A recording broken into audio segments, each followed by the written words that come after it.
Halo semuanya, Assalamualaikum warahmatullahi wabarakatuh. Sadar tidak teman-teman, ketika semakin bertambahnya usia di atas 30-40 tahun, kemampuan otak untuk mengingat atau memahami sesuatu semakin menurun. Ya, seiring bertambahnya usia, terjadi penurunan degenerasi sel pada otak kita.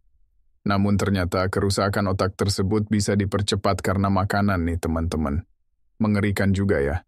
Makanya kali ini aku ingin sharing pada teman-teman tentang informasi dari Dr. Uma Naidoo. Dia adalah seorang psikiater nutrisi, ahli otak, di mana makanan-makanan yang dapat mempercepat kerusakan otak itu sudah terbukti secara ilmiah. Sudah aku rangkum sesuai dengan kebiasaan pola makan orang Indonesia. Apa saja itu? Sebelum lanjut ke videonya, bantu subscribe ya teman-teman, agar channel ini makin berkembang lagi ke depannya. Yang pertama, makanan yang diolah dan digoreng dengan minyak biji-bijian. Nah, minyak biji-bijian ini seperti minyak kedelai, minyak jagung, minyak safflower, minyak biji kelapa maupun minyak bunga matahari. Lah kok bisa dok, padahal minyak itu kan sehat banget dok. Ya benar, minyak dari biji-bijian ini tinggi akan omega 3 maupun omega 6 yang bagus untuk menjaga kesehatan otak maupun menurunkan kadar kolesterol. Namun ternyata nih, jika digunakan secara berlebihan, apalagi jika minyak biji-bijian itu dipanaskan, proses pemanasan tersebut akan merubah molekul pada minyak yang meningkatkan resiko peradangan. Sehingga meningkatkan resiko kerusakan otak lebih lanjut. Ya, jadi minyak ini ada daya tahan panasnya nih teman-teman. Tidak semua minyak sama. Minyak biji-bijian ini bagus dikonsumsi langsung tanpa pemanasan, dicampur dengan salad, atau dicampur dengan makanan gitu ya, tanpa proses pemanasan. Namun seringnya, yang terjadi orang-orang menganggap bahwa minyak biji-bijian itu sehat, malah digunakan untuk menggoreng, dipanaskan dengan suhu tinggi. Padahal minyak biji-bijian ini jika dipanaskan lebih dari 50 derajat Celcius, itu akan merubah molekul minyak, sehingga bukan omega 6 murni yang didapat. Malah kerusakan molekul pada minyak biji-bijian tersebut yang semakin meningkatkan resiko kerusakan otak. Makanya disarankan teman-teman jika ingin menggunakan minyak untuk dipanaskan, menggoreng, memanggang gitu ya, sebaiknya pilihlah minyak dengan daya tahan panas yang lebih tinggi. Contohnya minyak alpukat. Minyak ini bisa tahan hingga 100 derajat Celcius. Lalu minyak kelapa.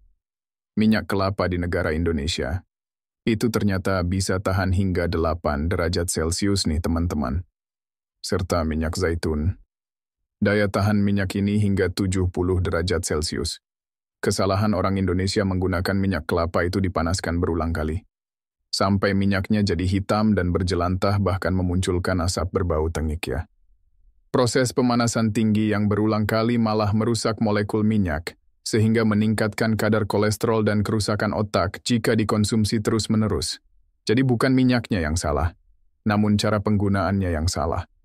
Sebaiknya jika ingin menggunakan minyak untuk menggoreng, cukup 1-2 kali pakai saja dengan api kecil. Jangan api yang besar gitu ya. Ini akan semakin mempercepat kerusakan minyak pada minyak kelapa. Yang kedua, makanan dengan gula tambahan terutama gula pasir ya. Otak kita memang menggunakan energi dalam bentuk glukosa atau gula ya.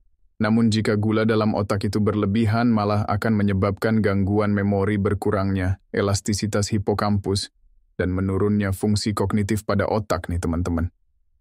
Contoh paling sederhana adalah penderita diabetes. Biasanya kemampuan daya ingat, terutama daya ingat, jangka pendeknya itu semakin menurun.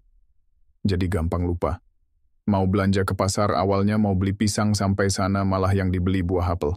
Atau lupa menaruh uang atau kunci, dan lain sebagainya. Dan itu sering terjadi pada penderita diabetes. Makannya sangat penting sekali untuk menjaga kadar gula darah, sehingga dapat menjaga kesehatan otak lebih baik. Nah jangan lupa juga, gula tidak hanya berbentuk gula pasir. Gula terdapat juga pada saus-sausan yang sering kita konsumsi seperti saus tomat, saus sambal, kecap, sup kaleng. Saus keju itu juga tinggi akan gula sehingga sangat perlu diwaspadai penggunaannya. Yang ketiga, makanan tinggi olahan, seperti pizza, brownies, donat, fried chicken, makanan kaleng. Itu dapat mempercepat penuaan pada sel DNA kita, sehingga mempercepat degenerasi sel, jadi membuat tubuh kita tua lebih cepat, bahkan orang-orang yang sering makan makanan tinggi olahan. Seperti bacon, sosis, nugget, fried chicken, serta minum minuman bersoda. Itu meningkatkan risiko kecemasan dan depresi daripada orang yang makan makanan olahan. Sangat disarankan buat teman-teman daripada jika teman-teman melihat bagian nutrisi makanan kalian tidak tahu dan tidak mengerti bahan apa yang dimasukkan di sana. Bahkan sangat susah sekali mengungkapkannya. Termasuk zat adiktif, zat pengawet, zat pewarna. Sebaiknya jangan dikonsumsi. Lebih baik konsumsi makanan utuh yang minim proses untuk menjaga kesehatan otak kita nih teman-teman. Yang keempat, makanan dengan pemanis buatan. Surprise banget ya, makanan dengan pemanis buatan sering banget menjadi label makanan dengan free glucose atau makanan rendah gula. 0 kalori gitu ya. Banyak banget di kotak jus teh maupun soda. Namun ternyata makanan dengan pemanis buatan ini dapat meningkatkan bakteri usus jahat yang berdampak negatif terhadap suasana hati, hormon tubuh, serta fungsi otak teman-teman. Pemanis ini termasuk gula sakarin, sukralosa stevia, bahan aspartam nih teman-teman. Pemanis buatan ini terbukti telah dikaitkan secara langsung meningkatkan kecemasan dan depresi serta penurunan fungsi otak pada manusia. Ini karena pemanis buatan ini dapat menyebabkan oksidasi yang dapat meningkatkan kerusakan otak lebih cepat. Jadi menggunakan pemanis buatan itu boleh, tapi jangan terlalu sering. Pilihlah opsi yang lebih alami seperti madu, ekstrak buah, maupun gula kelapa. Ini lebih aman untuk menjaga kesehatan otak teman-teman. Yang terakhir adalah makanan yang tidak pernah absen pada saat orang Indonesia nongkrong, yaitu gorengan. Ternyata penelitian pada 18.000 orang menemukan pola tinggi makanan gorengan itu dikaitkan dengan rendahnya skor memori dan kognisi pada otak nih teman-teman. Jadi ketika dibandingkan tim gorengan dengan tim rebus-rebusan, itu fungsi otak dan memorinya lebih bagus tim rebus-rebusan. Seperti yang saya jelaskan, ketika kita menggoreng dengan suhu tinggi, ini akan merubah molekul minyak, meningkatkan munculnya lemak trans dan munculnya molekul tersebut sehingga ketika konsumsi itu meningkatkan kadar kolesterol tinggi dan meningkatkan resiko peradangan serta kerusakan pada otak.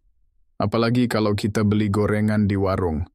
Itu nggak mungkin minyaknya dipakai cuman sekali pakai. Biasanya dipakai seharian dan digoreng dengan suhu tinggi berjam-jam. Ini akan semakin meningkatkan resiko kerusakan pada molekul minyak yang otomatis meningkatkan resiko kerusakan otak juga.